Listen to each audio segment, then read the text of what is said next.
Raise to success, ജീവിത വിജയത്തിലേക്കുള്ള വഴികാട്ടി. ഏവർക്കും നമസ്കാരം. റേസ് ടു സക്സസ്, ജീവിത വിജയത്തിലേക്ക് ഒരു വഴികാട്ടിയുടെ ഇന്നത്തെ ഈ ഒരു അധ്യായത്തിലേക്ക് കൂടെയുള്ളത് ഞാൻ അശ്വതിയാണ്. നമ്മുടെ കൂടെ ഒരുപാട് ഇൻഫർമേഷൻ നമ്മളുമായിട്ട് പങ്കുവെക്കാനായിട്ട്, ഒരുപാട് തലങ്ങളിലേക്ക് നമ്മുടെ ചിന്തകളെ കൂട്ടി കൊണ്ടുപോകാനായിട്ട് കൂടെയുള്ളത് അഹല്യ എഡ്യൂക്കേഷൻ ഇൻസ്റ്റിറ്റ്യൂഷൻസിന്റെ ഡയറക്ടറായിട്ടുള്ള PR ശ്രീ മഹാദേവൻ പിള്ള സാറാണ്. Sir, welcome to race to success. നമസ്കാരം. നമുക്ക് ഒരുപാട് ടോപ്പിക്സിനെ കുറിച്ച് സാർ ഇങ്ങനെ സംസാരിക്കാറുണ്ട്. ഇന്ന് എനിക്ക് തോന്നുന്നു നമ്മൾ ഇന്ത്യൻ കോൺസ്റ്റിറ്റ്യൂഷൻ എടുക്കുകയാണെങ്കിൽ അതിൽ പ്രിയാമ്പിളിൽ we the people of India എന്ന് പറഞ്ഞ് തുടങ്ങിയിട്ട് അതിൽ കുറച്ച് കാര്യങ്ങൾ പറയുന്നുണ്ട്. Sovereign, socialist, secular, democratic and republic ഇന്ത്യയെ പറ്റിയാണല്ലോ പറയുന്നത്. അതിൽ ആ ഒരു സെക്യുലർ, മതേതരമായിട്ടുള്ള ഒരു സമൂഹത്തിൽ ജീവിക്കാൻ ആഗ്രഹിക്കുന്ന ഒരുപാട് പേരാണ് നമ്മുടെ കൂട്ടത്തിലുള്ളത്. എങ്കിലും ഈ പറഞ്ഞ എല്ലാറ്റിനെ കുറിച്ച് ഒരുപാട് സംസാരിക്കണം. ഇന്ന് നമുക്ക് ആ ഒരു സെക്യുലർ ആയിട്ടുള്ള നമ്മുടെ ആ ഒരു സൊസൈറ്റീനെ പറ്റി സംസാരിക്കുകയാണെങ്കിൽ എന്താണ് നമ്മുടെ ഈ ഒരു ഇന്നത്തെ സമൂഹത്തിൽ മതത്തിന്റെ ആ ഒരു പ്രാധാന്യം, അതുപോലെ മതം എത്രമാത്രം ആളുകളെ സ്വാധീനിക്കുന്നു, അതിനെക്കുറിച്ചൊക്കെ ഡീറ്റെയിൽ ആയിട്ട് സംസാരിക്കാം. ഒന്ന് ആ ഒരു തലത്തിൽ സാറിന് എന്താ പറയാനുള്ളതെന്ന് കേൾക്കാമെന്ന് തോന്നുകയാണ്. അപ്പം നമ്മുടെ ഒരു മതസൗഹാർദ്ദപരമായിട്ടുള്ള ഒരു നിലനിൽപ്പ് നമ്മുടെ സമൂഹത്തിൽ വളരെ അത്യാവശ്യമുള്ള കാര്യം തന്നെയാണ്. അതിനെക്കുറിച്ച് സാറിന് എന്താണ് പറയാനുള്ളത്? അതിൽ തുടക്കത്തിൽ തന്നെ ഒരു ഇൻഫർമേഷൻ അശ്വതി പറഞ്ഞതിൻ്റെ കൂടെ കൂട്ടിച്ചേർക്കാണ്. ഈ സെക്യുലർ എന്നുള്ള വാക്ക് നമ്മുടെ ഭരണഘടനയുടെ പ്രിയാമ്പിളിൽ ആദ്യം ഉണ്ടായിരുന്നില്ല. അത് പിന്നീട് അമെൻമെന്റ് വഴി കൂട്ടിച്ചേർത്താണ് സെക്യുലർ എന്നുള്ളത്, മതനിരപേക്ഷം എന്നുള്ളത്. അപ്പോൾ ഇന്നത്തെ ടോപ്പിക്കായിട്ട് നമ്മൾ മനസ്സിൽ കണ്ടിരിക്കുന്നത് മതങ്ങൾ കലഹിച്ചാൽ എന്നാണ്. അപ്പോൾ എന്താണ് ഈ മതം? മതം എന്ന് പറയുന്നത് അഭിപ്രായം എന്നാണ് മലയാളത്തില്. മതം, അഭിപ്രായം. ഇംഗ്ലീഷിൽ റിലീജിയൻ എന്ന് പറഞ്ഞാലും അഭിപ്രായം തന്നെയാണ്. അപ്പോൾ ആ വാക്കിന്റെ അർത്ഥം തന്നെ ഒരു അഭിപ്രായം എന്നാണ്. പക്ഷേ നമ്മൾ ഇന്ന് മതം എന്ന് പറയുന്നത് എ കളക്റ്റീവ് ഒപ്പീനിയൻ, ഒരു കൂട്ടായ്മയുടെ അഭിപ്രായം. അപ്പോൾ ഒരു കൂട്ടായ്മയുടെ അഭിപ്രായം എന്ന് പറഞ്ഞാൽ ഒരു കൂട്ടം വിശ്വാസികളുടെ അഭിപ്രായം. അപ്പോൾ അതുകൊണ്ട് തന്നെ ലോകത്ത് അങ്ങനെയുള്ള മതങ്ങൾ ധാരാളം ഉണ്ടായി. ലോകത്ത് വളരെ പ്രചാരത്തിലുള്ള മതങ്ങളെല്ലാം തന്നെ ലക്ഷക്കണക്കിന് കോടിക്കണക്കിനൊക്കെ അംഗങ്ങളുള്ള മതങ്ങളാണ്. എല്ലാ കാര്യത്തിലും അവർക്ക് അഭിപ്രായം ഒന്നു തന്നെയാണോ എന്നറിയില്ല. പക്ഷേ അവരൊരു കൂട്ടായ്മയാണ്. ആ കൂട്ടായ്മയിൽ അവർക്കൊരു അഭിപ്രായം എന്നാണ് നമുക്കൊരു തോന്നലുണ്ടാക്കുക. ആ ഒരു കൂട്ടായ്മ പലപ്പോഴും അഭിപ്രായ വ്യത്യാസങ്ങളിലേക്കും നയിക്കുന്നുണ്ടെന്ന് തോന്നുന്നു. ഈ ഒരു സമയത്ത് നമ്മളിങ്ങനെ ചിന്തിക്കുന്ന സമയത്ത് മതം തന്നെ പലപ്പോഴും അഭിപ്രായ വ്യത്യാസങ്ങളിലേക്ക് നയിക്കുന്ന ഒരു ഫാക്ടറായി മാറാറുണ്ട് അല്ലേ? അതിനെ മത പുരോഹിതന്മാരും മേലധ്യക്ഷന്മാരും അതിനെ കൗണ്ടർ ചെയ്യുന്ന രീതി, ഒരു മതത്തിലെ അംഗങ്ങൾക്ക് വേറൊരു മതത്തിനോട് അനിമോസിറ്റി, എതിർപ്പുണ്ടാക്കിയാൽ സ്വന്തം മതത്തിൽ ഉള്ള അനാചാരങ്ങളെ ആരും എതിർക്കില്ല. ഇപ്പോൾ രാഷ്ട്രീയക്കാരും ചെയ്യുന്ന ഒരു ടെക്നിക്ക് തന്നെയാണത്. ഇപ്പോൾ അവനവൻ്റെ പാർട്ടിയിൽ എന്തെങ്കിലും അവസരങ്ങൾ വന്നു കഴിഞ്ഞാൽ ഉടനൊരു പൊതു ശത്രുവിനെ കണ്ടെത്തും. അതുകൊണ്ട് മതമേലധ്യക്ഷന്മാരും ചെയ്യുന്ന ഒരു സ്ഥിരം പരിപാടിയാണ്, തൻ്റെ മതത്തിൽ എന്തെങ്കിലും പ്രശ്നമുണ്ടെങ്കിൽ മറ്റൊരു മതത്തെ ഒരു ബലിയാടാക്കിയാൽ മതി, ശ്രദ്ധ അങ്ങോട്ട് മാറിക്കോളൂ. അപ്പോൾ ഒന്നിച്ചു നിർത്താൻ കഴിയും. ഇത് കാലാകാലങ്ങളായിട്ട് എല്ലാ മതപുരോഹിതന്മാരും രാഷ്ട്രീയ നേതാക്കന്മാരും സ്ഥിരം ചെയ്യിച്ചുകൊണ്ടിരിക്കുന്നതാണ്. പക്ഷെ എന്തിനാണ് ഇങ്ങനെ ഒരു ഭിന്നത എന്നുള്ളത് ഇപ്പോൾ മുഹമ്മദ് ഇക്ബാലിന്റെ പ്രശസ്തമായ വരികളാണ് എനിക്ക് ഓർമ്മ വരുന്നത്. മഹ്സബ് നൈ സിഖാത്ത ആപ്പസുമേം ബാർ റഖ്ന. ഒരു മതങ്ങളും പഠിപ്പിക്കുന്നില്ല പരസ്പരം വൈരാഗ്യം കൊണ്ട് നടക്കാൻ, പക്ഷെ കൊണ്ട് നടക്കുന്നുണ്ട്. ഇന്ന് ഏറ്റവും കൂടുതൽ സംഘർഷം ഉണ്ടാകുന്നത് മതസ്പർദ്ധ കൊണ്ടാണ്. അത് കഴിഞ്ഞാലാണ് രാഷ്ട്രീയ സ്പർദ്ധ കൊണ്ട്. എന്ന് മാത്രമല്ല, ചില മതങ്ങളെ മറ്റു ചില മതങ്ങൾ അങ്ങനെ തന്നെ വെറുക്കുന്ന സ്ഥിതിയിലേക്ക് കാര്യങ്ങൾ എത്തുന്നുണ്ട്. അപ്പോൾ എന്തിനാണ് ഇങ്ങനൊരു കലഹം എന്ന് നമ്മൾ കുലങ്കക്ഷമായിട്ടൊന്ന് ആലോചിക്കേണ്ടതാണ്.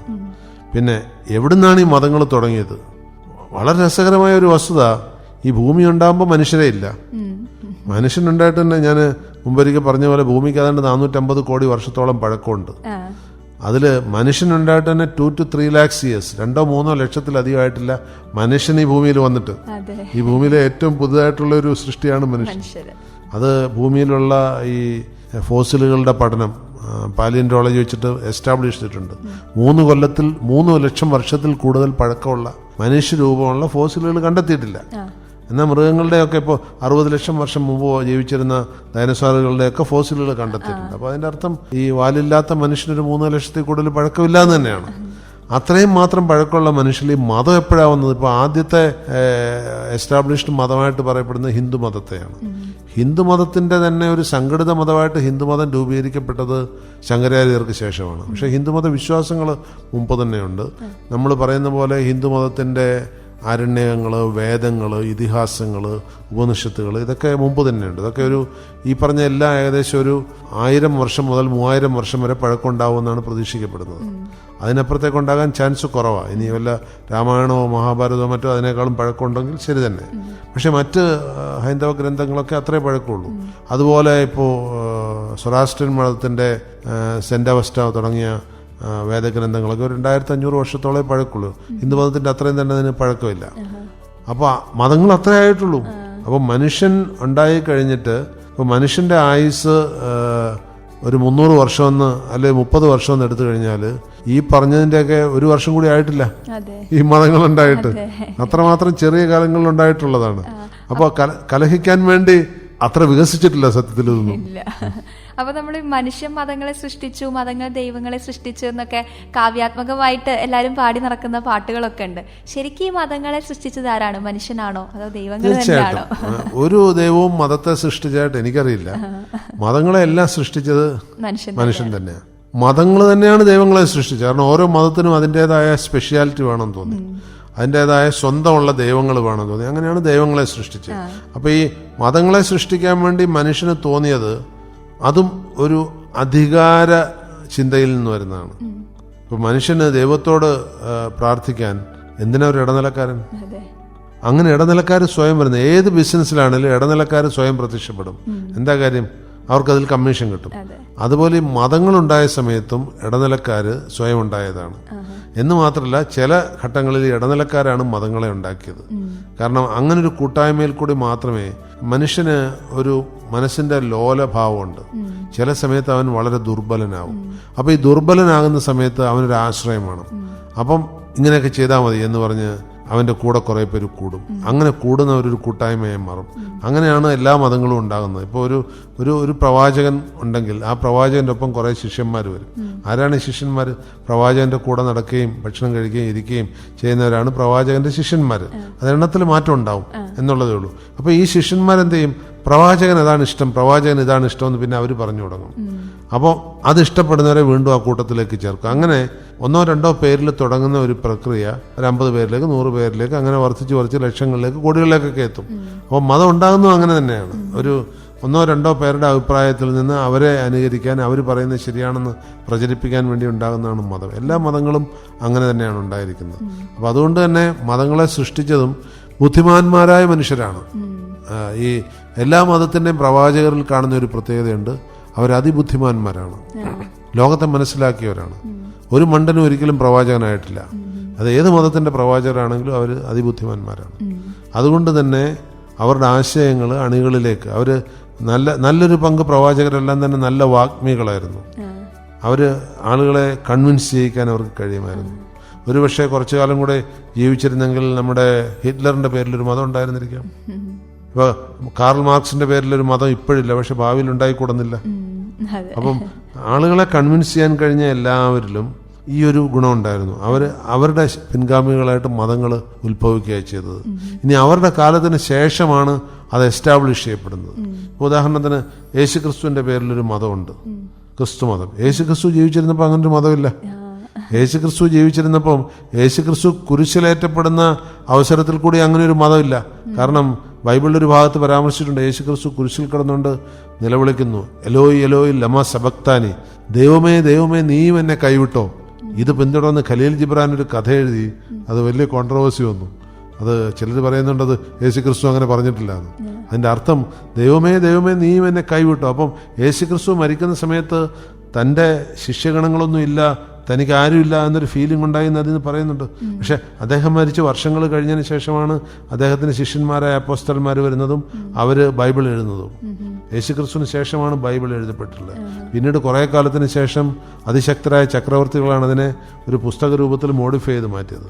അതുപോലെ മുഹമ്മദ് നബി ഒരു തിരുപുസ്തകം എഴുതിയിട്ടില്ല.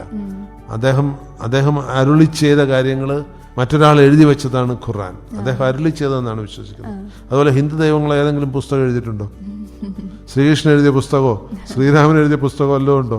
എനിക്ക് വളരെ രസകരമായി തോന്നിയ ഒരു കാര്യം, നമ്മുടെ പരമശ്രേഷ്ഠനായ ദൈവമാണ് ശ്രീരാമൻ. ഈ ശ്രീരാമൻ എന്ന് പറയുന്നത് വാൽമീകി എഴുതിയൊരു കഥയിലെ കഥാപാത്രമാണ്.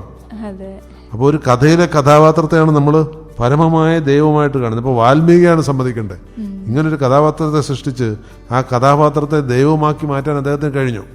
അതുപോലെ ബാക്കിയുള്ള കഥാപാത്രങ്ങൾ നോക്കും. മഹാഭാരതത്തിലെ കഥാപാത്രമാണ് ശ്രീകൃഷ്ണൻ, അത് വ്യാസൻ എഴുതിയതാണ്. മഹാഭാരതവും വ്യാസൻ എഴുതിയതാണ്. അപ്പൊ വ്യാസൻ എഴുതിയ കഥകളിലൊക്കെയുള്ള കഥാപാത്രങ്ങൾ ദൈവങ്ങളാണ്. ഇപ്പോൾ ഹോമറുടെ കഥാപാത്രങ്ങൾ നോക്കും. ഈ ഗ്രീക്ക് ദേവതകളെയൊക്കെ ആദ്യം പുസ്തക രൂപത്തിൽ അവതരിപ്പിച്ചത് ഇപ്പോൾ സ്യൂസ് ആണെങ്കിലും അതുപോലെ മറ്റ് ദേവതകളാണെങ്കിലും ഒക്കെ ഗ്രീക്ക് ദേവതകളെയൊക്കെ ആദ്യം അവതരിപ്പിച്ച ഹോമറാണ്. ഹോമറിൻ്റെ ഇലിയഡിലും ഒഡീസിയും കൂടെയാണ് ഈ ദൈവങ്ങളുടെ പേര് മറ്റുള്ളവരറിയുന്നത്. അപ്പം അവരൊക്കെ മനുഷ്യരെ പോലെ ജീവിച്ച ദൈവങ്ങളായിട്ടാണ് ഈ കഥാകാരന്മാർക്ക് കൊടുക്കാൻ പറ്റുള്ളൂ. അപ്പോൾ അടുത്ത കാലത്ത് ഞാൻ അമീഷ് ത്രിപാഠിയുടെ ദ ശിവ ട്രൈലോജി എന്ന് പറഞ്ഞ് 3 പുസ്തകങ്ങളുണ്ട്. വളരെ പ്രശസ്തമായ പുസ്തകങ്ങൾ. അതിൽ പരമശിവനെ ഒരു ഗോത്രവർഗ നേതാവായിട്ടാണ് അതിൽ അവതരിപ്പിച്ചിരിക്കുന്നത്. പാർവതിയെ ഒരു ഹിമാലയ സാനുക്കളിൽ ജീവിച്ചിരുന്ന ഒരു സ്ത്രീയായിട്ടാണ് അവതരിപ്പിച്ചിരിക്കുന്നത്. മനസ്സിലായില്ലേ? അപ്പം അതുപോലെ തന്നെ ഓരോ ആളെയും ഓരോ ദൈവത്തിനെയും ഇപ്പം ഗണപതിയെ അദ്ദേഹം അവതരിപ്പിച്ചിരിക്കുന്നത് വികലാംഗനായി ജനിച്ച ഒരു വ്യക്തിയായിട്ടാണ്. അത് അദ്ദേഹത്തിന്റെ ആവിഷ്കാര സ്വാതന്ത്ര്യമാണ്. പക്ഷേ ഇങ്ങനെ ഒരു കാലത്ത് അവതരിപ്പിക്കപ്പെട്ടവരാണ് ഇന്ന് നമ്മൾ പറയുന്ന പല ദൈവങ്ങളും. ഇനി ചില ദൈവങ്ങൾക്ക് രൂപമില്ല. ഇനി ചിലര് ചരിത്രം ഉണ്ടാക്കിയ പുരുഷന്മാരായിരുന്നു. ചില ചക്രവർത്തിമാര് ദൈവങ്ങളാക്കി മാറ്റപ്പെട്ടു. അപ്പോൾ അതുകൊണ്ട് ഇതൊക്കെ ഓരോ കാലഘട്ടത്തിൽ അധികാരത്തിലിരുന്നവരുണ്ടാക്കി വിട്ട ദൈവങ്ങളാണ്. ഞാൻ മുമ്പൊരു ടോക്കിൽ ഈ വേദിയിൽ തന്നെ പറഞ്ഞതുപോലെ ഒരു ദൈവത്തിന് ഒരു രൂപവും എങ്ങനെയാണെന്ന് നമുക്കറിയില്ല. ദൈവം ഒരു അരൂപിയായ ഒരു എന്താണ്, നമുക്ക് അദൃശ്യമായ ഒരു ശക്തിയാണ്. അതിനെ ഇങ്ങനെയൊക്കെ രാമനും കൃഷ്ണനും യഹോവയും ഒക്കെ ആക്കി മാറ്റുന്നത് മതങ്ങളാണ്. അതെന്തുകൊണ്ടെന്ന് വെച്ച് കഴിഞ്ഞാൽ മതങ്ങൾക്ക് ബിംബങ്ങൾ ആവശ്യമാണ്. ഈ ബിംബങ്ങൾ ഇപ്പോൾ അത് രൂപങ്ങളിലുണ്ട്. രൂപമില്ലാത്ത സമയത്ത് തന്നെ മതബിംബങ്ങളുണ്ട്. ഇപ്പോൾ ഇസ്ലാം മതത്തിൽ പറയുന്നുണ്ട് വിഗ്രഹങ്ങളെ ആരാധിക്കരുതെന്ന്. അതുകൊണ്ട് മതരൂപങ്ങളൊന്നും ഇസ്ലാമിലില്ല. ഇപ്പം മുഹമ്മദ് നബിയുടെ ചിത്രം എങ്ങനെയായിരുന്നു എനിക്കറിയില്ല, കാരണം നമ്മൾ കണ്ടിട്ടില്ല. പക്ഷെ രാമന്റെയും കൃഷ്ണന്റെ ഒക്കെ ചിത്രം നമുക്കറിയാം. അത് പെട്ടെന്നൊരു മനസ്സിലില്ല. അത് ആര് കഴിഞ്ഞ 2 നൂറ്റാണ്ടിനകത്ത് ചിത്രകാരന്മാർ വരച്ച ചിത്രമാണ്. രാജാ രവിവർമ്മയുടെ രൂപങ്ങളാണ് മിക്കതും രാജാ രവിവർമ്മയാണ്.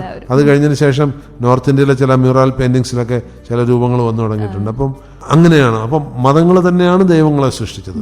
മനുഷ്യർ തന്നെയാണ് ദൈവങ്ങൾക്ക് രൂപം നൽകിയത്. അതിൽ മാറ്റമൊന്നുമില്ല. പക്ഷെ കലഹിക്കാൻ ഒരു മതവും പറയുന്നില്ല. കലഹിക്കുന്നത്, ഈ മതങ്ങൾ തമ്മിൽ കലഹിക്കുന്നത് മത നേതാക്കന്മാരുടെ അല്ലെങ്കിൽ മതമൗലികവാദികളുടെ താല്പര്യത്തിനനുസരിച്ചാണ്. ഏത് രാജ്യത്ത് പോയാലും ഈ മതങ്ങൾ തമ്മിലുള്ള കലഹം വളരെ ഡേഞ്ചറസ് ആയിട്ടുള്ള രീതിയിലേക്ക് പോകുന്നു. ഇപ്പോൾ ഇസ്രായേലിൽ യുദ്ധം നടക്കുക. എന്താണ് അടിസ്ഥാനപരമായിട്ട് യുദ്ധം? ജൂതന്മാരും മുസ്ലിങ്ങളും തമ്മിലുള്ള യുദ്ധമാണ്. ഇപ്പോൾ ഇന്ത്യ പാകിസ്ഥാൻ യുദ്ധം നടക്കുന്നു. അതെന്താണ് അടിസ്ഥാനമായിട്ട്? ഹിന്ദുവും മുസ്ലിമും തമ്മിലുള്ള യുദ്ധമാണ്.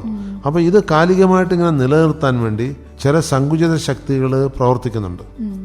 ഇങ്ങനെയുള്ള യുദ്ധങ്ങൾ ഉണ്ടായാൽ മാത്രമേ അവർക്ക് നിലനിൽപ്പുള്ളൂ. ഇപ്പോൾ മുമ്പൊരു കഥ പറയാറില്ലേ, ഈ 2 ആടുകളെ കൂട്ടിയിടിപ്പിച്ചിട്ട് കുറുക്കൻ കാഴ്ചക്കാരനായിട്ട് നിന്നിട്ട് ഈ 2നെയും ഭക്ഷിക്കാവല്ലോ എന്നുള്ള ചിന്തയുണ്ടെന്ന് പറയുന്ന പോലെ മതങ്ങളെ തമ്മിലടുപ്പിക്കുന്നതിൽ ചില പ്രത്യേക താല്പര്യങ്ങളുണ്ട്. അവരാണിതിന്. അതുകൊണ്ട് തന്നെയാണ് ഈ മതങ്ങൾ എന്തിന് കലഹിക്കുന്നു എന്നുള്ള ചോദ്യം മനസ്സിൽ വരുന്നത്. ശരിക്കുള്ളൊരു മതവിശ്വാസിയാണെങ്കിൽ കലഹിക്കാൻ കഴിയില്ല. കാരണം ശരിക്ക് 5 നേരവും നോമ്പെടുത്ത് നിസ്കരിച്ച ഒരു സത്യവിശ്വാസിയായ ഒരു മുസ്ലിം ആണെങ്കിൽ അവന് വേറെ തന്നെ എങ്ങനെ ആക്രമിക്കാൻ കഴിയും? ദൈവമേ എന്ന് പറഞ്ഞ് ജീവിക്കുന്ന ഒരു ഹിന്ദുവിന് മറ്റൊരു മനുഷ്യനെ എങ്ങനെ ആശ്രയിക്കാൻ കഴിയും? കൊന്ത എണ്ണിയിട്ട് ദൈവത്തെ പ്രാർത്ഥിക്കുന്ന ഒരു സത്യക്രിസ്ത്യാനിക്ക് ആക്രമിക്കാൻ കഴിയുമാരെങ്കിലും. അപ്പോൾ ആക്രമങ്ങൾ ഉണ്ടാകുന്നത് ഇതിനപ്പുറത്തുള്ള ചില കാരണങ്ങളിൽ നിന്നാണ്. അപ്പോൾ മതങ്ങളല്ല ശരിക്കും കാരണം. മതങ്ങൾ ഉണ്ടാക്കിയത് മനുഷ്യരാണ്, മതങ്ങളെ തമ്മിലടുപ്പിക്കുന്നത് മനുഷ്യരാണ്. ഇപ്പം നമ്മൾ നോക്കുകയാണെങ്കിൽ ചില ആളുകളുണ്ട് തൻ്റെ മതം പൂർണ്ണമായിട്ട് ശരിയാണ്, മറ്റു മതങ്ങളൊന്നും ശരിയല്ല എന്ന് വിശ്വസിക്കുന്ന അതിയായിട്ടുള്ള ചില വിശ്വാസികളുണ്ട്. അവരെ നമുക്ക് എങ്ങനെ നോക്കിക്കാണാം? ഈ കൂട്ടർ എല്ലാ മതങ്ങളിലും ഉണ്ട്. അത് നമ്മൾ റിലീജിയസ് ഇൻടോളറൻസ് എന്ന് പറയും, മത അസഹിഷ്ണുത. ഇപ്പോൾ ഒരു മതത്തിൽ വിശ്വസിക്കുന്ന ആളിന് അതിൽ വിശ്വസിക്കാതിരിക്കുകയോ ചെയ്യാം. പക്ഷെ അതിൽ തന്നെ ഇപ്പോൾ എനിക്ക് പലപ്പോഴും തോന്നിയിട്ടുള്ള ഒരു മതത്തിൽ വിശ്വസിക്കുന്ന ആള് ആ മതം ഉണ്ടാവുമ്പോൾ തന്നെ മറ്റു മതങ്ങളുണ്ടെന്നുള്ളവർക്കറിയാം. പക്ഷെ ഇവരെന്താ ചെയ്യുന്നത് വെച്ച് കഴിഞ്ഞാൽ എല്ലാ മതസ്ഥാപകരും ഇത് മാത്രമാണ് ശരി, ഞാൻ മാത്രമാണ് ശരി, അത് ശരിയല്ല എന്നുള്ളൊരു ഫീല് കൊടുക്കുന്നു. അത് അനുയായികളിലേക്ക് പിന്നീട് വരികയാണ്. ഇപ്പം ഹിന്ദു മതത്തിൽ ആദ്യകാലത്തൊന്നും അങ്ങനെയുള്ള ചിന്തകൾ ഉണ്ടായിരുന്നില്ല.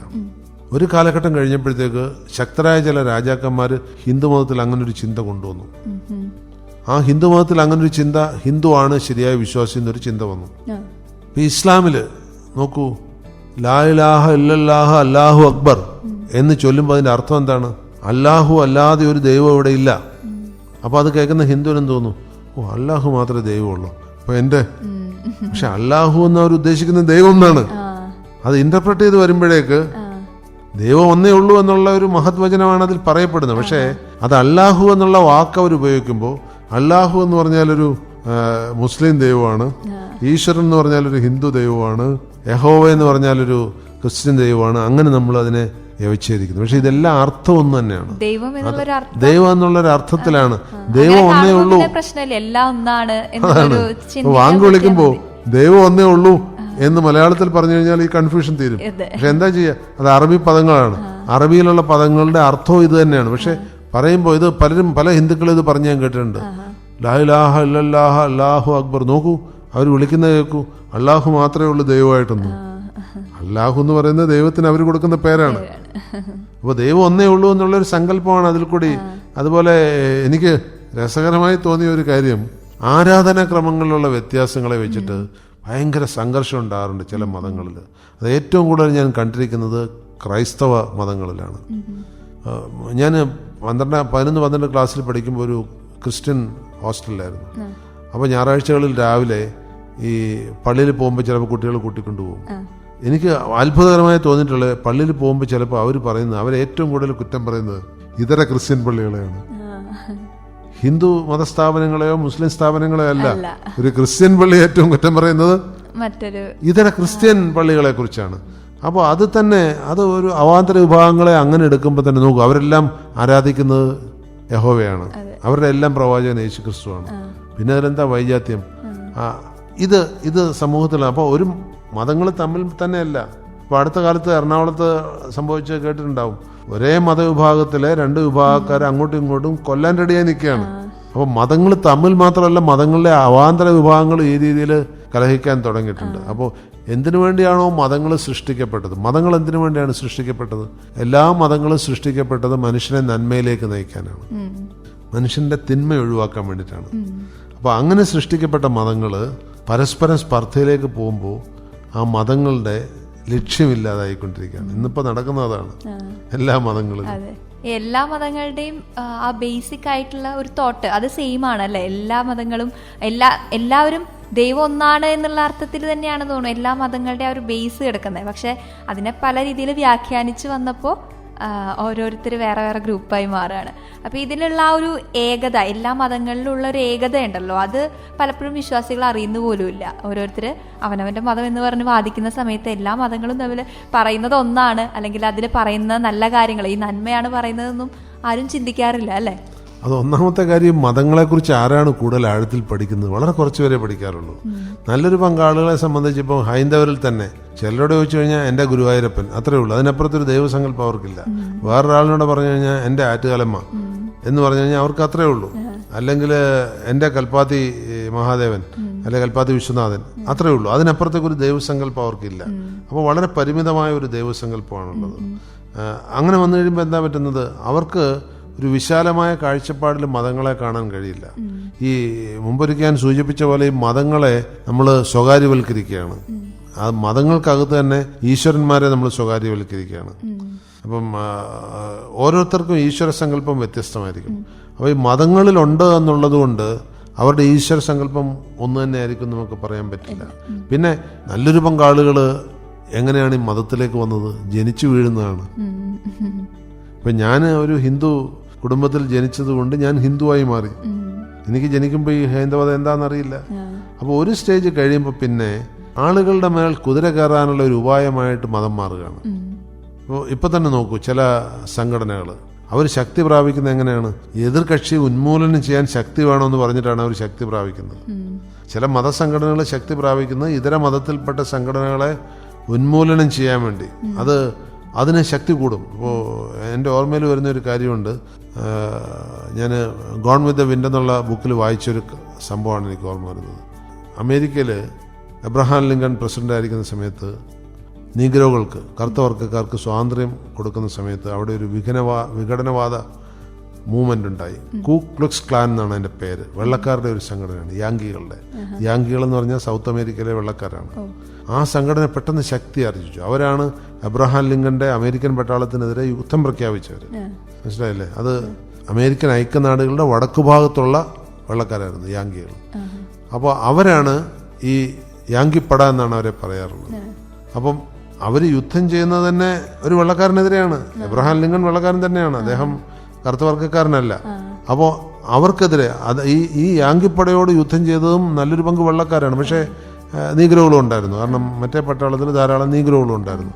അപ്പോൾ എന്തുകൊണ്ട് അതൊരു മതമെന്ന് നമുക്ക് പറയാൻ പറ്റില്ല, കാരണം അവർ മതത്തിന് ബേസ് ചെയ്തല്ല ചെയ്ത്. പക്ഷെ അവിടെ നിറമാണ് പ്രസക്തമായത്, വെള്ളക്കാർ എന്നുള്ളൊരു. ഇതുപോലെ തന്നെ ഒരേ മതത്തിൽ പല ഡീലുകൾ വരാറുണ്ട്. ഇപ്പോൾ നോർത്തിലൊക്കെ പോകുമ്പോൾ എനിക്ക് തോന്നാറുണ്ട് ചില ക്ഷേത്രങ്ങൾ എന്തിനധികം ഇപ്പോൾ ദൈവം ഏകമാണെന്നാണ് നമ്മുടെ ഹിന്ദു മതത്തിൽ എല്ലാ ദൈവവും ഒരുപോലെയാണെന്നാണ്. എന്നാൽ ഇപ്പോൾ ഞാൻ ജനിച്ചു വളർന്ന സ്ഥലത്തിനടുത്ത് 2-3 ക്ഷേത്രങ്ങൾ നോക്കുകയാണെങ്കിൽ ഒന്ന് NSS കരയോഗത്തിൻ്റെ വകയായിരിക്കും, ഒന്ന് SNDP യൂണിയൻ്റെ വകയായിരിക്കും, ഒന്ന് അയ്യങ്കാളി മഹാസഭയുടെ വകയായിരിക്കും. പിന്നെ ഓരോരുത്തർക്കും വേറെ ദൈവമുണ്ടോ? ഹൈന്ദവ ദൈവങ്ങളൊന്നല്ലേ. അപ്പോൾ ഒരമ്പലത്തിലുള്ള ദൈവത്തെ അതിലും രസകരമായിട്ട് എനിക്ക് തോന്നിയത്, ഈ ഒരു സമുദായം നടത്തുന്ന ക്ഷേത്രത്തിൽ മറ്റേ സമുദായക്കാർ പോവാറില്ല, ആ സമുദായത്തിലുള്ളവരാണ് വരുന്നത്. അപ്പം ദൈവത്തെ തന്നെ സമുദായവൽക്കരിക്കുകയാണ്, ഹൈന്ദവ ദൈവത്തെ തന്നെ. ഇതുപോലെ എല്ലാത്തും ഇപ്പോൾ നമ്മൾ എന്തൊക്കെ പുറത്ത് പറഞ്ഞാലും ഇതര മതവിഭാഗങ്ങളിലും അവർ വിവാഹ ബന്ധങ്ങളിലൊക്കെ പോകുമ്പോൾ അവരുടെ ഇപ്പോൾ പാലക്കാട് ഭാഗത്ത് ചില വിഭാഗങ്ങളുണ്ട്, അവർ ഏത് മതത്തിലാണെങ്കിലും അതേ ലീനേജിലുള്ളവരെ കിട്ടിയാൽ മാത്രമേ വിവാഹം കഴിക്കുള്ളൂ. അപ്പോൾ അങ്ങനൊരു സങ്കുചിതത്വം മതങ്ങളുടെ ഇടയിൽ നിലനിൽക്കുന്നുണ്ട്. അപ്പം ഈ മതങ്ങളെ സൃഷ്ടിച്ച് ദൈവങ്ങളെ സൃഷ്ടിച്ച് മൊത്തമുള്ളൊരു പരിപ്രേക്ഷ്യത്തിനൊരു സെക്യൂരിറ്റി ഏർപ്പെടുത്തിയെങ്കിലും അതുണ്ട്. ഇപ്പം ഞാൻ ഇന്ന മതത്തിൽപ്പെട്ട ആളാണ് എന്ന് പറഞ്ഞു കഴിഞ്ഞാൽ അവിടെ പ്രൊട്ടക്റ്റ് ചെയ്യപ്പെടുന്നു എന്നുള്ളൊരു ഫീലാണ്. അങ്ങനെ ഒരു ആദ്യകാലത്തെ രാഷ്ട്രീയ പാർട്ടികൾ ചെയ്തിരുന്ന, ഇപ്പം ചെയ്തുകൊണ്ടിരിക്കുന്ന ധർമ്മങ്ങളൊക്കെ ചെയ്തിരുന്ന മതങ്ങളായിരുന്നു. എന്ന് മാത്രമല്ല ലോകത്തെ ഏറ്റവും കൂടുതൽ നാശനഷ്ടം ഉണ്ടാക്കിയത് മതങ്ങളാണ്. അപ്പോൾ അലക്സാണ്ട്രിയയിലെ വിശാലമായ ഗ്രന്ഥശാല, അലക്സാണ്ട്രിയൻ ലൈബ്രറി കത്തിച്ചു തൊട്ടുള്ള കാലഘട്ടത്തെ ചരിത്രത്തിന്റെ ഇരുണ്ട യുഗം എന്നാണ് പറയുക, യൂറോപ്പിന്റെ ഇരുണ്ട കാലഘട്ടം. അതെന്തിനു വേണ്ടിയാണ് കത്തിച്ചത്? അത് ക്രിസ്ത്യൻ മുസ്ലിം സംഘർഷത്തെ തുടർന്ന് കത്തിക്കപ്പെട്ടതാണ് അലക്സാണ്ട്രിയയിലെ ലൈബ്രറി. അതുപോലെ ഇന്ത്യയിലെ നളന്ദ തക്ഷശില, അതിൽ പ്രത്യേകിച്ച് നളന്ദ ലൈബ്രറി ഏറ്റവും കൂടുതൽ ലോകത്ത് ബുക്കുകളുടെ സംഭരണം ചെയ്തിരുന്ന ലൈബ്രറി ആയിരുന്നു. അത് മാസങ്ങളോളം എടുത്താണ് കത്തിത്തീർന്നത്. അത് കത്തിച്ചത് മുസ്ലിം അധിനിവേശികളാണ്. അപ്പോൾ എന്തുകൊണ്ടത് കത്തിച്ചു? ഹൈന്ദവ സംസ്കാരത്തെ പരിപോഷിപ്പിക്കുന്ന ധാരാളം ബുക്കുകൾ അവിടെ ഉണ്ടായിരുന്നു. അപ്പം ഇങ്ങനെയുള്ള ചില ഘട്ടങ്ങളിൽ ഇപ്പം തന്നെ എന്തുകൊണ്ടാണ് ഈ പല ക്ഷേത്രങ്ങളെക്കുറിച്ചും തർക്കം നടന്നുകൊണ്ടിരിക്കുന്നത്? ക്ഷേത്രം ഉണ്ടായിരുന്നോ, പള്ളി ഉണ്ടായിരുന്നോ എന്നൊക്കെ പറഞ്ഞ് പലയിടത്തും തർക്കം നടന്നുകൊണ്ടിരിക്കുക. അതിന് കാരണം ഓരോരോ കാലഘട്ടത്തിൽ. പക്ഷെ എനിക്കതിൽ മനസ്സിലാകാത്ത ഒരു കാര്യമുണ്ട്. എന്ന് വെച്ചാൽ ഇപ്പോൾ ടിപ്പു കേരളത്തിൽ ഒരുപാട് ക്ഷേത്രങ്ങളെ നശിപ്പിച്ചു എന്ന് പൊതുവെ ആളുകൾ പരാതി പറയാറുണ്ട്. പക്ഷെ ടിപ്പുവിൻ്റെ പ്രധാനമന്ത്രി ഒരു ബ്രാഹ്മണനായിരുന്നു. ഇത് മനസ്സിലാക്കാൻ കഴിയാത്ത ചില അവ്യക്തതകളിലുണ്ട്. അപ്പോൾ ഒരു ബ്രാഹ്മണൻ പ്രധാനമന്ത്രിയായിട്ടുള്ള ഒരു രാജാവ് ഹിന്ദു ക്ഷേത്രങ്ങളെ നശിപ്പിക്കൂ? അപ്പോൾ ചില അർത്ഥസത്യങ്ങൾ ഇതിനിടയ്ക്ക് കയറിക്കൂടുന്നുണ്ട്, പലതിലും ഉണ്ടാകുന്നുണ്ട്. ഇപ്പോൾ അക്ബർ ചക്രവർത്തി ഒരു പുതിയ മതം തന്നെ സ്ഥാപിച്ചു. ദിനിലാഹി എന്നാണ് അതിൻ്റെ പേര്. ആ മതത്തിൻ്റെ ഉദ്ദേശം തന്നെ ഹൈന്ദവരെയും അതുപോലെ മുസ്ലിങ്ങളെയും യോജിപ്പിക്കാൻ വേണ്ടി ഉണ്ടാക്കിയ മതം എന്നാണ്. എന്ന് മാത്രമല്ല അദ്ദേഹത്തിൻ്റെ ഹാരം എന്ന് പറഞ്ഞു കഴിഞ്ഞാൽ ഈ ചക്രവർത്തിമാർക്കൊക്കെ ധാരാളം ഭാര്യമാരുണ്ടാവും. അപ്പോൾ അവരുടെ കൂട്ടത്തെയാണ് ഈ ഹാരം എന്ന് പറയുന്നത്. അദ്ദേഹത്തിൻ്റെ ഹാരത്തിൽ മുസ്ലിം സ്ത്രീകളെക്കാൾ കൂടുതൽ ഹിന്ദു സ്ത്രീകളായിരുന്നു. അപ്പോൾ നമുക്ക് ഒരു മതത്തിൽ ഒതുങ്ങി നിന്നു എന്ന് പറയാൻ കഴിയില്ല. അപ്പം ഓരോരോ കാലഘട്ടത്തിലും മതത്തിനെ വേണ്ട രീതിയിൽ ആളുകൾ ദുരുപയോഗപ്പെടുത്തി എന്നുള്ളതാണ് സത്യം. നമ്മൾ ഇന്നീ കാണുന്ന മതമൊന്നും ആയിരുന്നില്ല. കുറച്ചു കാലം മുൻപത്തെ ചരിത്രമൊക്കെ എടുത്ത് നോക്കുമ്പോൾ ഇന്ന് നമ്മൾ വളരെ ഒരു ക്ലോസ്ഡ് ആയിട്ടുള്ള മൈൻഡിൽ നിന്ന് ചിന്തിക്കുന്ന പോലെ ആയിരുന്നില്ല അല്ലേ. ഇന്നിപ്പോൾ ഉള്ള കലഹങ്ങളൊക്കെ പണ്ടത്തെ കാര്യങ്ങളൊക്കെ പറയും, പോയിന്റ്സ് ഒക്കെ എടുത്ത് പറയും. പക്ഷെ അതിനപ്പുറമുള്ള കുറെ കാര്യങ്ങൾ നമുക്കറിയാത്ത കാര്യങ്ങൾ കൂടെ ഉണ്ട്. തീർച്ചയായിട്ടും ചരിത്രത്തിന്റെ പ്രയാണത്തിൽ അങ്ങനെയാണ്. ഈ മനുഷ്യൻ അവന്റെ സൗകര്യത്തിന് വേണ്ടി പലതിനെയും കൂട്ടുപിടിക്കുകയാണ്. അതുകൊണ്ടാണ് ഈ മതങ്ങൾ ഇത്രമാത്രം വഷളാക്കപ്പെട്ടത്. സത്യത്തിൽ എന്തിനാണ് മതങ്ങൾ? മനുഷ്യനെ നന്മയിലേക്ക് നയിക്കാൻ വേണ്ടി ഉണ്ടാക്കിയതാണ് മതങ്ങൾ. എല്ലാ മതങ്ങളും വിശ്വാസികളെ സൃഷ്ടിക്കാനും വിശ്വാസികളെ ദൈവത്തോട് അടുപ്പിക്കാനും ദൈവത്തിന് ചില ഏകദാനത കണ്ടെത്താനും ഒക്കെ ശ്രമിച്ചതാണ് മതങ്ങൾ. മതപുരോഹിതന്മാരുടെ ലക്ഷ്യം തന്നെ അതായിരുന്നു. നന്മയിലേക്ക് ആളുകളെ കൊണ്ടുവരിക. പക്ഷേ ഒരളവ് വരെ അത് നടന്നിട്ടുണ്ടാവും. എങ്കിലും ഇപ്പോൾ ഞാനൊരു ചെറിയ ഉദാഹരണം എനിക്ക് തന്നെ തോന്നുന്നുണ്ട്. ഈ ശങ്കരാചാര്യരുടെ കാലഘട്ടത്തിൽ ബുദ്ധമത വിഹാരങ്ങൾ നല്ലൊരു പങ്ക് നശിപ്പിക്കപ്പെട്ടു എന്ന് പറയുന്നുണ്ട്. അതിനുമുമ്പ് ഇന്ത്യയിൽ പ്രൊമിനന്റ് ബുദ്ധമതമായിരുന്നു ഒരു ഘട്ടത്തിൽ. ശങ്കരാചാര്യരുടെ രംഗപ്രവേശത്തോടു കൂടിയാണ് ഈ ബുദ്ധമത വിഹാരങ്ങൾ പലതും ഇല്ലാതാക്കപ്പെട്ടെന്ന് പറയുന്നുണ്ട്. കാരണം ഹൈന്ദവ മതം കൂടുതൽ ശക്തി ആർജിച്ചു. അപ്പോൾ ഓരോ മതം ശക്തി ആർജിക്കുമ്പോഴും ഇതര മതങ്ങളെ സംഹരിക്കുന്ന ഒരു പ്രക്രിയ കാണാറുണ്ട്. അത് കാരണം പൊതുവെ ചരിത്രം എഴുതുന്ന വിജയികളാണല്ലോ. History is always written by the winners, those who succeed. അപ്പോൾ പരാജിതന് ചരിത്രം എഴുതാൻ പറ്റില്ല. അതിപ്പോൾ രാഷ്ട്രമായാലും ശരി, ഇപ്പോൾ ഇന്ത്യയിൽ തന്നെ ഇപ്പോൾ ആരാണോ ഭരണത്തിൽ അവരെഴുതുന്നതായിരിക്കും ഇന്നത്തെ ചരിത്രം, നാളെ ആരാണോ ഭരണത്തിൽ അവരെഴുതുന്നതായിരിക്കും നാളത്തെ ചരിത്രം. അപ്പോൾ അത് മതങ്ങളുടെ കാര്യത്തിലും അത് സംഭവിക്കുന്നുണ്ട്. പക്ഷെ ഒരു കാര്യം നമ്മളെയൊക്കെ വിഷമിപ്പിക്കുന്നത്, സതുദ്ദേശത്തിന് വേണ്ടി തുടങ്ങി വെച്ച ഈ മതചിന്തകൾ, മതബോധനം, മതഗ്രന്ഥങ്ങൾ, ഏതെങ്കിലും മതഗ്രന്ഥം മനുഷ്യന് ദോഷം ചെയ്യുന്നതായിട്ട് എഴുതിയായിട്ട് ഞാൻ കണ്ടിട്ടില്ല. ഞാൻ ഒരുപാട് മതഗ്രന്ഥങ്ങൾ വായിച്ചിട്ടുണ്ട്. ചില മതങ്ങളിൽ അവർ പുരോഹിതന്മാരെക്കാൾ ശ്രേഷ്ഠമായിട്ട് കാണുന്ന അവരുടെ ഗ്രന്ഥങ്ങളാണ്. അത് മാറ്റാൻ അവർ സമ്മതിക്കില്ല. അതിൽ പറയുന്ന പോലെ ജീവിച്ചു കൊള്ളണമെന്നാണ് അവരുടെ ജീവിത രീതി. പക്ഷെ അങ്ങനെ ഇരിക്കുമ്പോഴും ഈ മതചിന്തകൾ ചില ഘട്ടത്തിൽ, ഇപ്പോൾ ഇന്ദിരാഗാന്ധിയുടെ മരണത്തിന് വഴിതെളിച്ചത് എന്താണ്? ഇന്ദിരാഗാന്ധിയെ സിഖ് ഭീകരർ വെടിവെച്ചു കൊന്നു. അതിന് കാരണമായി പറയപ്പെടുന്നത് അവരുടെ സിഖ് ക്ഷേത്രത്തിലേക്ക് ഇന്ത്യൻ പട്ടാളത്തെ അയച്ചു എന്നുള്ളതാണ്. എന്നാൽ ആ പോയ പട്ടാളക്കാരിൽ സിഖുകാരുമുണ്ട്.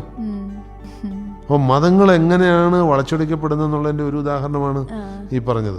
ഇപ്പോൾ നമ്മൾ നോക്കുകയാണെങ്കിൽ ഒരുപാട് പേര് മതത്തിന് വേണ്ടി മരിക്കാൻ തയ്യാറാകുന്ന ഒരുപാട് പേരുണ്ട്. അവരൊക്കെ ശരിക്കും ഈ അന്ധമായിട്ടുള്ളൊരു പ്രേരണ കൊണ്ട് ആണോ അതിന് തയ്യാറാവുന്നുണ്ടാവുക? മതത്തിന് വേണ്ടി ജീവൻ പോലും കളയാൻ തയ്യാറാവുന്ന ആളുകൾ എന്നൊക്കെ പറയുമ്പോൾ അവർ പല പേരുകൾ, ഇപ്പോൾ രാഷ്ട്രീയ പാർട്ടികളിലുണ്ട് രക്തസാക്ഷികൾ. ഇപ്പോൾ ഇസ്ലാം മതത്തിൽ ജിഹാദ്, അതുപോലെ ഹൈന്ദവ മതത്തിൽ ആത്മാഹൂതി, ഇതൊക്കെ പലരും ചെയ്യുന്നുണ്ട്. കാരണം അവരുടെ വിചാരം, പണ്ടൊരു വിശ്വാസം ഉണ്ടായിരുന്നു, ഗംഗയിൽ മുങ്ങി മരിച്ചു കഴിഞ്ഞാൽ പുണ്യം കിട്ടുമെന്ന്. വേറൊരു വിശ്വാസമുണ്ട്, ഹജ്ജിന് പോകുമ്പോൾ അവിടെ വെച്ചിട്ട് ഹജ്ജ് കർമ്മം ചെയ്തുകൊണ്ടെങ്കിൽ മരിച്ചു കഴിഞ്ഞാൽ പുണ്യം കിട്ടുമെന്ന്. പിന്നെ വേറെ ചില ഭാഗങ്ങളൊരു വിശ്വാസം ഉണ്ടായിരുന്നു, ഏകാദശി നാളെ മരിച്ചു കഴിഞ്ഞാൽ നേരിട്ട് സ്വർഗത്തിലേക്ക് എത്താവുന്നു. ഇതൊക്കെ അബദ്ധവിശ്വാസങ്ങളാണ്. മനുഷ്യർ അവരുടെ ചില ചിന്തകൾക്ക് വേണ്ടിയിട്ടുണ്ടാകുന്ന മതങ്ങളെ കൂട്ടുപിടിക്കുന്ന ചില വിശ്വാസങ്ങളാണ്. മതങ്ങളിലൊന്നും ഇത് എവിടെയും പറഞ്ഞിട്ടില്ല. ഏതെങ്കിലും വേദഗ്രന്ഥങ്ങൾ ഇതുപോലും പറഞ്ഞിട്ടില്ല, ഒന്നും പറഞ്ഞിട്ടില്ല. എന്ന് മാത്രമല്ല, ഇപ്പോൾ ഹൈന്ദവ ഗ്രന്ഥങ്ങൾ എടുത്തു കഴിഞ്ഞാൽ ജീവൻ വെടിയുന്നതിനെ ഒരു തരത്തിലും, ജീവൻ ഇല്ലാതാക്കുന്നതിനെ ഒരു തരത്തിലും, ഭഗവത്ഗീത കൂടി ഉപേക്ഷിക്കുന്ന അതാണ്. ഒരു കാരണവശാലും ആത്മാഹൂതി ചെയ്യരുതെന്നാണ്. ഇപ്പോൾ എനിക്ക് ആത്മഹത്യ ചെയ്യാൻ തോന്നുന്നു എന്ന് അർജുനൻ കൃഷ്ണനോട് പറയുന്ന സമയത്ത് അർജുന വിഷാദ യോഗത്തിൽ കൃഷ്ണൻ കൃത്യമായി പറയുന്നുണ്ട്, ഈ ജീവിതത്തിന്റെ അർത്ഥം തന്നെ ജീവിക്കുക എന്നുള്ളതാണ്, ആത്മാഹൂതി ചെയ്യലല്ല. അപ്പോൾ ഏത് മതമാണ് സ്വയം മരിച്ചിട്ട് നീ മതത്തെ രക്ഷിക്കാൻ പറയുന്നത്? ഒരു മതവും പറയുന്നില്ല. അപ്പോൾ ഇത് ആളുകൾ ചെയ്യുന്നെങ്കിൽ അവിടെ സ്ഥാപിത താല്പര്യമാണ്. അതുകൊണ്ട് ഏത് തരത്തിൽ മതത്തിന് വേണ്ടി ഒരാൾ മരിക്കാൻ പോകുന്നു എന്ന് പറഞ്ഞാലും മതത്തിനത് ആവശ്യമില്ല. കാരണം മതം എന്ന് പറയുന്ന ഒരു മഹത്തായ ആശയത്തെ ആളുകൾ പിന്തുടരുന്നതാണ് മതം. ആ ആശയത്തെ രക്ഷിക്കാൻ വേറൊന്നും ആവശ്യമില്ല, ആ ആശയം തന്നെ മതി. മനസ്സിലായി? ഇപ്പൊ തീയെ രക്ഷിക്കാൻ വേറൊന്നും വേണ്ട, തീ തന്നെ മതി എന്ന് പറഞ്ഞ പോലെ ആശയം ഒരു തീയാണ്. അത് അംഗീകരിച്ചിട്ടാണ് ആളുകൾ അതിലേക്ക് വരിക. അതിനെ രക്ഷിക്കാൻ വേണ്ടി പിന്നെ ആത്മാഹൂതിയുടെയോ ജിഹാദിന്റെ ഒന്നും ആവശ്യമില്ല. എല്ലാ മതങ്ങളും ശക്തമായ അടിത്തറയുള്ളവരാണ്. കാരണം എല്ലാ മതങ്ങളും സ്ഥാപിച്ചിരിക്കുന്ന ബുദ്ധിമാന്മാരായ മനുഷ്യരാണ്. സാധാരണക്കാരനൊരു മതം സ്ഥാപിക്കാൻ കഴിയില്ല. നല്ല ദീർഘദർശിത്വവും വിജ്ഞാനവും ബോധമുള്ളവർക്ക് മാത്രമേ ഒരു മതം സ്ഥാപിക്കാൻ കഴിയുള്ളൂ. അതുകൊണ്ട് എല്ലാ മതത്തിനും അങ്ങനെ തന്നെ നിലനിൽക്കാൻ പറ്റും. പിന്നെ അതിനെ വേറൊരാളെന്തിനാ സപ്പോർട്ട് ചെയ്യുന്നത്? ഇപ്പൊ നമ്മൾ നോക്കുകയാണെങ്കിൽ മതം, രാഷ്ട്രീയം ഇത് രണ്ടും ബന്ധിപ്പിക്കേണ്ട ആവശ്യമുണ്ടോ? ശരിക്കും പറഞ്ഞു കഴിഞ്ഞാൽ പലപ്പോഴും നമ്മളത് ആവശ്യമില്ല എന്നൊക്കെ തന്നെയായിരിക്കും പറയുന്നുണ്ട്. പക്ഷെ നമ്മളത് കാണുന്നുണ്ട്, നമ്മൾ നേരിട്ട് കണ്ടുകൊണ്ടിരിക്കുകയാണല്ലോ. അപ്പൊ അത് എത്രമാത്രം ശരിയാണ്, മതവും രാഷ്ട്രീയവും തമ്മിലുള്ള ആ ഒരു ബന്ധം? അത് അടുത്ത കാലത്തായിട്ട് വന്ന ഒരു പ്രക്രിയയാണത്. ഒരുപക്ഷെ ഇന്ത്യയിൽ ഇത് ഒരു വിഭജന കാലത്തോടു കൂടിയാണ് തുടങ്ങിയെന്ന് എനിക്കൊന്ന്. ഇന്ത്യയിൽ ഇപ്പോൾ ആദ്യമായിട്ട് ഇങ്ങനൊരു ചിന്ത വന്ന തന്നെ, ഈ മതവും രാഷ്ട്രീയമായിട്ടൊരു ചിന്ത വന്ന തന്നെ സ്വാതന്ത്ര്യ സമരകാലത്ത് മുഹമ്മദ് അലി ജിന്നയുടെ മുസ്ലിം ലീഗിൻ്റെ സ്ഥാപനത്തോടു കൂടി വന്ന ഒരു ചിന്തയാണ്. മതം എന്ന് പറയുന്നത് ആത്മീയതയ്ക്കുള്ള ഒരു ഭാഗമാണ്, രാഷ്ട്രീയം എന്ന് പറയുന്നത് അധികാരത്തിലേക്കുള്ള വഴിയാണ്. അപ്പോൾ പല രാജ്യങ്ങളിലും ഇന്ന് ആത്മീയ നേതാക്കന്മാർ അധികാരം കൈകാര്യം ചെയ്യുന്ന, പ്രത്യേകിച്ചും ഇറാൻ പോലെയുള്ള രാജ്യങ്ങളിൽ ഖൊമേനി അധികാരത്തിലായിരുന്നു. സത്യത്തിൽ അത് അപകടകരമാണ്. കാരണം മതം മനുഷ്യൻ്റെ ഇന്നർ സെൽഫ്, ആന്തരികമായിട്ടുള്ള ഒരു ദൗത്യത്തെ കണ്ടെത്താനാണ്. എന്നാൽ രാഷ്ട്രീയം മനുഷ്യന്റെ ബാഹ്യമായ കാര്യങ്ങളെ നിയന്ത്രിക്കാനുള്ളതാണ്. ഏത് ഘട്ടത്തിൽ ഇത് രണ്ടും ഒന്നായിത്തീരുന്നോ മനുഷ്യനവിടെ അടിമയായി പോകും. അതുകൊണ്ടാണ് മതവും രാഷ്ട്രീയവും കൂടിക്കലർന്ന് ഭരിക്കപ്പെടുന്ന രാജ്യങ്ങളിൽ മനുഷ്യന് സ്വാതന്ത്ര്യമില്ല. അവിടെ മനുഷ്യനെ വെറും ഒരു കച്ചവടച്ചരക്ക് പോലെ കണ്ടെത്തുന്ന ഒരു രീതിയാണുള്ളത്. അതുകൊണ്ട് നല്ല നിലയിൽ ജീവിത രീതികൾ നടക്കുന്ന, നല്ല നിലയിൽ സാമൂഹികമായി ഉയർന്നു നിൽക്കുന്ന ഒരു രാജ്യത്തും മതത്തെ അവർ, ഇപ്പോൾ ഫ്രാൻസിൽ ഒരു മതചിഹ്നങ്ങളും ധരിക്കാൻ അവർ അനുവദിച്ചിട്ടില്ല. എന്തെങ്കിലും കുഴപ്പമുണ്ടായിട്ടുണ്ടോ അവിടെ? ഒരു മതചിഹ്നങ്ങളും അനുവദിച്ചിട്ടില്ല. അത് ഏത് മതമൊന്നുമില്ല. അവർ വളരെ ഭംഗിയായിട്ട് ജീവിക്കുന്ന ഒരു സമൂഹമാണ്. പക്ഷെ മതത്തിൽ വിശ്വസിക്കുന്നതിന് എതിർപ്പില്ല. അത് ഓരോരുത്തർക്കും ചെയ്യാം. പക്ഷെ മതചിഹ്നങ്ങൾ നമ്മുടെ നാട്ടിലിപ്പോൾ വരുന്ന ഓരോ വർഷം കഴിയും തോറും മതചിഹ്നങ്ങളുടെ ഉപയോഗം കൂടി വരികയാണ്. ഇപ്പോൾ എൻ്റെ ചെറുപ്പകാലത്തൊന്നും ഞാൻ ഇത്രയും മതചിഹ്നങ്ങൾ കണ്ടിട്ടില്ല. ഇപ്പോൾ കാവ്യം എടുത്ത് വരിക, അതൊരു മതത്തിൻ്റെ ഇടയിലാക്കുക, കയ്യിൽ രാഖിയിട്ട് വരിക, പർദ്ദയിട്ട് വരിക, ഇതൊന്നും ഒരു 50-60 കൊല്ലം മുമ്പ് കേരളത്തിലുണ്ടായിരുന്ന രീതികളേ അല്ല. ഇതിപ്പോൾ ഓരോന്നും കൂടി വരിക. എന്താ കാര്യം? അവർ എസ്റ്റാബ്ലിഷ് ചെയ്യാണ് ഇത് മതത്തിൻ്റെ ഒരു രീതിയാണിത് എന്ന് എസ്റ്റാബ്ലിഷ് ചെയ്ത് വരികയാണ്. അത് കുറച്ച് അധികമായിട്ട് വരികയാണ് ഇപ്പോൾ. ഇനി നമ്മൾ കേരളത്തിന്റെ കാര്യം എടുക്കുകയാണെങ്കിൽ കേരളത്തെ പറ്റി പറയുമ്പോൾ എങ്ങനെയാ, മതസൗഹാർദ്ദപരമായിട്ടുള്ള ഒരു നാടാണോ നമ്മുടെ? ഇന്ത്യയിലെ ഏറ്റവും മതസൗഹാർദ്ദമുള്ള സംസ്ഥാനം കേരളം തന്നെയാണ്. ഞാനൊരു ചെറിയ ഉദാഹരണം തന്നെ അതിന് പറഞ്ഞാൽ മതി. ഇപ്പോൾ ഇന്ത്യ വിഭജിക്കപ്പെട്ട കാലത്ത് ഇന്ത്യയിലുള്ള മുസ്ലിങ്ങൾക്ക് വേണമെങ്കിൽ പാകിസ്ഥാനിലേക്ക് പോകാം, അവിടുത്തെ പൗരന്മാരാകാമെന്നൊരു സ്വാതന്ത്ര്യം കൊടുത്തപ്പോൾ കേരളത്തിൽ നിന്ന് വിരലെണ്ണാവുന്നവരെ പോയിട്ടുള്ളൂ. അങ്ങനെ അധികം പേര് പോയിട്ടില്ല. എന്നാൽ മറ്റു പല സംസ്ഥാനങ്ങളിൽ നിന്നും അങ്ങനെയല്ല. അപ്പോൾ അതിൻ്റെ അർത്ഥം എന്താ? 2 രാജ്യങ്ങളുണ്ടാകാൻ പോവാണ്. ഒന്നൊരു ഇസ്ലാമിക രാഷ്ട്രമായിരിക്കും, മറ്റേതൊരു മതസഹിഷ്ണുത രാഷ്ട്രമായിരിക്കും. ഹിന്ദു രാഷ്ട്രമായിട്ടല്ല, ഇന്ത്യ ഒരു മതസഹിഷ്ണുത സെക്കുലാർ സ്റ്റേറ്റ് ആയിരിക്കും, പാകിസ്ഥാൻ ഒരു ഇസ്ലാമിക് കൺട്രി ആയിരിക്കും. അപ്പോൾ ഇസ്ലാമിക് കൺട്രിയിലേക്ക് പോകാൻ പറ്റുന്നവർക്ക് പോകാൻ അനുവാദം കൊടുത്തു, അതിനുവേണ്ട സൗകര്യം ചെയ്തു കൊടുത്തിട്ടും കേരളത്തിൽ നിന്ന് ആരും അവിടേക്ക് പോയിട്ടില്ല. അപ്പം അതൊന്ന്. രണ്ടാമത്, എല്ലാ അന്തർദേശീയ മതങ്ങളും ഇന്ത്യയിൽ ആദ്യം എത്തിയ കേരളത്തിലാണ്. അപ്പോൾ ക്രിസ്തു മതം ഇന്ത്യയിൽ ആദ്യം എത്തിയത് കേരളത്തിലാണ്. സെയിന്റ് തോമസ് തന്നെ, യേശുവിന്റെ ശിഷ്യനായിരുന്ന തോമസ് ലീഗ തന്നെ ഇവിടെ അത് എത്തിച്ചു. ഇസ്ലാം മതം പ്രവാചകന്റെ കാലത്ത് തന്നെ, മുഹമ്മദ് നബി ജീവിച്ചിരുന്ന കാലത്ത് തന്നെ ഇസ്ലാം മതം കേരളത്തിലെത്തി, കൊടുങ്ങല്ലൂർ. അതാണ് ഇന്ത്യയിൽ ആദ്യമായിട്ട് ഇസ്ലാം മതം എത്തിയത്. ജൂതമതം, ജൂതന്മാര് അവര് ഇസ്രായേലിൽ പീഡിപ്പിക്കപ്പെട്ട കാലത്ത് അവർ പല രാജ്യങ്ങളിലേക്കും പലായനം ചെയ്തു. അക്കൂട്ടത്തിൽ അവർ ഇന്ത്യയിലെത്തി. ഇന്ത്യയിലെത്തിയതിൽ നല്ലൊരു പങ്കെത്തിയത് കൊച്ചിയിലും ഗോവയിലുമാണ്. ജൂതന്മാർക്ക് ഇപ്പോൾ മലയാളികളോട് ഭയങ്കര ബഹുമാനമാണ്. ഇസ്രായേലിൽ പോയി കഴിഞ്ഞാൽ അവർ ഏറ്റവും ബഹുമാനിക്കുന്ന വിഭാഗമാണ് മലയാളികൾ. എന്താണെന്നറിയോ? അവർ പലായനം ചെയ്തെത്തിയ രാജ്യങ്ങളിൽ അവരെ ഏറ്റവും ഡീസൻ്റായിട്ട് ഡീൽ ചെയ്ത മലയാളികളാണ്. മനസ്സിലായല്ലേ? അപ്പം മതസഹിഷ്ണുതയ്ക്ക് പേര് കേട്ട സ്ഥലമാണ് നമ്മുടെ കേരളം. എല്ലാ മതങ്ങളും, എനിക്ക് തോന്നുന്നു കേരളത്തിലെ, ലോകത്തിലെ എല്ലാ മതങ്ങളും ഉണ്ടാവും. ഞാൻ കരുതിരുന്ന ഈ യഹോവ സാക്ഷികൾ അങ്ങനെയുള്ളവരൊന്നും കേരളത്തിലില്ല എന്നാണ്. പക്ഷെ പിന്നീട് എനിക്കറിയാൻ കഴിഞ്ഞാൽ അവരും കുറേ പേരുണ്ട്. അപ്പോൾ ലോകത്തിലുള്ള എല്ലാ മതങ്ങളും കേരളത്തിലുണ്ട്. ഇവിടെ സഹിഷ്ണുത വളരെ കൂടുതലാണ്. പിന്നെ ഈ അസഹിഷ്ണുത ഉണ്ടാകുന്നത് പലപ്പോഴും ഒരു മൈനോറിറ്റി ഒരു മജോറിറ്റിയുടെ കൂടെ ജീവിക്കുമ്പോൾ ഒരു അസഹിഷ്ണുത മജോറിറ്റിക്ക് ഉണ്ടാവും, മൈനോറിറ്റിക്ക് ഒരു ഫിയറും ഉണ്ടാവും. പക്ഷെ അങ്ങനൊരു സങ്കല്പം കേരളത്തിൽ ഉണ്ടായിട്ടില്ല. ഇപ്പം തന്നെ കേരളത്തിലെ ജനസംഖ്യ നോക്കൂ. ഇപ്പോൾ കേരളത്തിൽ 49% ഹിന്ദുക്കളാണ്. ഒരു കാലത്ത് അത് 70% ഹിന്ദുക്കളായിരുന്നു. 70% മേലെ ഹിന്ദുക്കളായിരുന്നു കുറച്ചു കാലം മുമ്പ്. സ്വാതന്ത്ര്യത്തിന് മുമ്പൊക്കെ 69% ഹിന്ദുക്കളായിരുന്നു. ഇപ്പോൾ 49. അപ്പോൾ ഇപ്പോൾ ഹിന്ദു ഭൂരിപക്ഷ സംസ്ഥാനമല്ല കേരളം.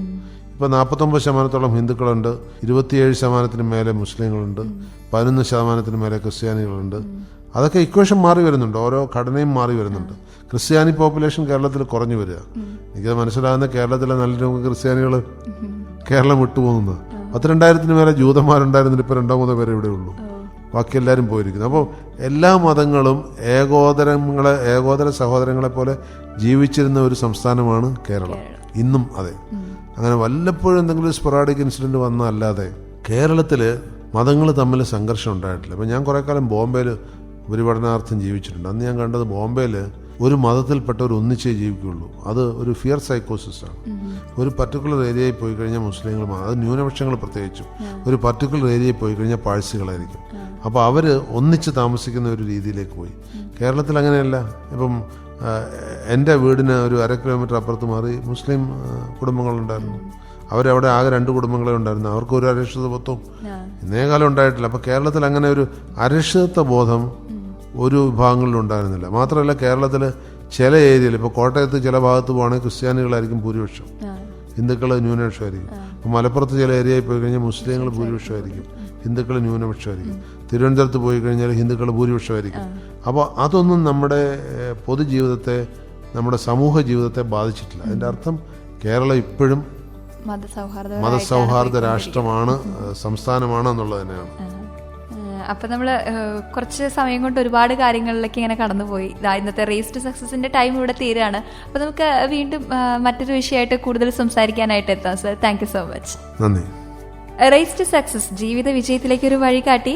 ഇന്ന് നമ്മൾ മതങ്ങൾ കലഹിച്ചാൽ ഈ ഒരു ടോപ്പിക്കിനെ കുറിച്ച് നമുക്ക് ഡീറ്റെയിൽ ആയിട്ട് കുറച്ച് നേരം നമ്മളിങ്ങനെ സംസാരിക്കുകയായിരുന്നു. കൂടെ ഉണ്ടായിരുന്നത് അഹല്യ എഡ്യൂക്കേഷൻ ഇൻസ്റ്റിറ്റ്യൂഷൻസിന്റെ ഡയറക്ടറായിട്ടുള്ള PR ശ്രീ മഹാദേവൻ പിള്ള സാറായിരുന്നു. മറ്റൊരു വിഷയവുമായി നമുക്ക് വീണ്ടും കേട്ടുമുട്ടാം. തുടർന്നും കേട്ടുകൊണ്ടിരിക്കുക അഹല്യ FM 90.4. കേട്ട് കേട്ട് കൂട്ടുകൂടാം.